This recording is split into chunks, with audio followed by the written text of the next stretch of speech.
একজন মেয়েকে আমি পছন্দ করে ফেলেছি, তাকে আমি ভালোবেসে ফেলেছি, কিন্তু আমি বড়লোক বলে সে কোনোভাবে আমাকে পছন্দ করছে না। বাবা, মা, ভাইয়া, মেয়েটাকে না পেলে আমি বাঁচবো না। আমরা তো অনেক বছর বড়লোক ছিলাম, সুখে শান্তিতে আরাম আয়েশে ছিলাম। চলো না, আমার জন্য, আমার ভালোবাসার জন্য কালকে থেকে আমরা গরিব হয়ে যাই। কি বলে ওরা?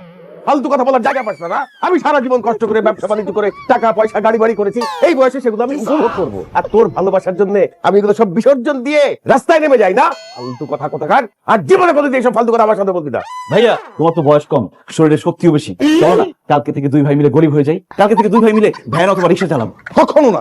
আমি বড় লোক হয়ে জন্মেছি, বড় লোক হয়ে সারা জীবন থাকবো। তাছাড়া আমার এখনো বিয়ে হয়নি। দাঁড়া ভাই, আমার দ্বারা সম্ভব না, আমার দ্বারা গরিব হওয়া কোনো মতেই সম্ভব না। মা, আমি জানতাম একমাত্র আমার কষ্টটা শুধু তুমিই বুঝবা। চলো না, কালকে থেকে মা ছেলে দুজনে গরিব হয়ে যাই, বস্তিতে গিয়ে থাকবো আর ছোটখাটো কাজ করবো। এটা আমার দ্বারা কখনোই সম্ভব না, আমার দ্বারা একেবারেই সম্ভব না। মা, একটু বোঝার চেষ্টা করো। কিসে বোঝার চেষ্টা করবো? বস্তিতে একটু কষ্ট করে আমরা ম্যানেজ করি। তোমার ভালোবাসা তুমি কষ্ট করো, আমি কেন করতে যাবো? মামা, হায় হায়, কেউ তো আমার জন্য গরিব হইতে রাজি হইতেছে না। আল্লাহ, আমি এখন কিভাবে রিয়াকে পাবো? একটা বুদ্ধি দাও, একটা আইডিয়া। ওই মেয়েটা আমাদের কাছে আসার সাথে সাথে তুমি আমার মাইট ধর শুরু করে দিবা, আর যেই ভাবে বলছি ওই ভাবে অভিনয় করবা। আস্তাগফিরুল্লাহ স্যার, আমি আপনার সামান্য ড্রাইভার, আপনি আমার মালিক, আমি আপনাকে আয়াত দেবো পারবো না স্যার। তোমার পারতেই হবে। তুমি যদি আমাকে না মারো, তোমার চাকরি নট করে দিব, বউ বাচ্চা নিয়ে না খায় মরবা করে। কিন্তু স্যার আমার কিন্তু আসতেছে, মারো মারো মারো মারো মারো মারো। ও বাবা,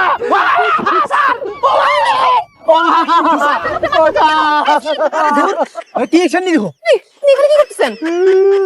হ্যাঁ রিয়া, দেখো আমাকে নিরে হবে, ও জানবে না তো আমাকে মারতেছে।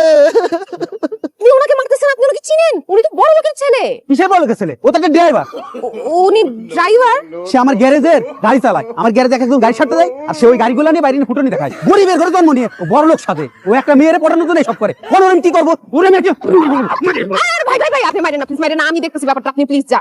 আপনি এমনিতে একটা মেয়ে মানুষ, তারপর আপনি অনেক সুন্দরী, আপনার জন্য আমি মাপ নিলাম। কিন্তু সন্দেহ হন, এরপর তুই যদি গরিব হয়ে এরকম বড় লোক আর অভিনয় করতে যাস, তাহলে তোর খবর আছে, সেদিন তোর মাইরিয়ে ফেলাবো। এই উনি কি বলে গেল? আপনি কি সত্যি সত্যি ড্রাইভার, গরিব? হ্যাঁ রিয়া, আমি এক অসহায় ড্রাইভার, প্রচুর গরিব। তাইলে আমার সাথে আপনি মিথ্যা কথা বলছেন কেন? আপনি বলছেন কেন আপনি বড় লোকের ছেলে? তোমাকে পটানোর জন্য। মানে? আমার বন্ধুরা বলছে কি, মেয়েরা নাকি গরিব ছেলে পছন্দ করে না, যা টাকা পয়সা, গাড়ি বাড়ি, আইফোন, বাইক এইসব আছে, তাদেরকে শুধু পছন্দ করে। এই জন্য আমি বড়লোক সাইজা তোমাকে পটানোর চেষ্টা করছি। ছি ছি ছি ছি, আপনি আমাকে পটানোর জন্য মিথ্যা কথা বলছেন, বড় লোকের সাথে অভিনয় করছেন। আমার যে কি রাগ লাগতেছে, মনে হচ্ছে আমি আপনাকে মারি। তুমি আমাকে মারো, কাটো, যাই খুশি তাই করো, কিন্তু আমি তো গরিব, তোমারও পছন্দ গরিব। এখন তো আমাকে ভালোবাসতে তোমার কোনো বাধা নাই, তাই না? বাধা আছে, আমি কোনো ভালোবাসাবাসির মধ্যে নাই, করলে ডাইরেক্ট বিয়ে করবো। তাহলে তো আরো ভালো। তাহলে দেরি করতেছি কেন? চলো কাজে অফিসে যাই, বিয়া করে বাড়িতে উঠে যাই। আস্তে আস্তে, এত গরম খাইলে জিব্বা পুড়ে যাবো। আপনার আব্বা মা কেউ আছে? অবশ্যই আছে, আমি তো আসমান থেকে টপ করে পড়ি। আব্বা আম্মা বড় ভাই, এই চারজন মিলে আমাদের সুখের সংসার। আচ্ছা, আপনার আব্বা কি করে? ধারমুড়ি ব্যাস।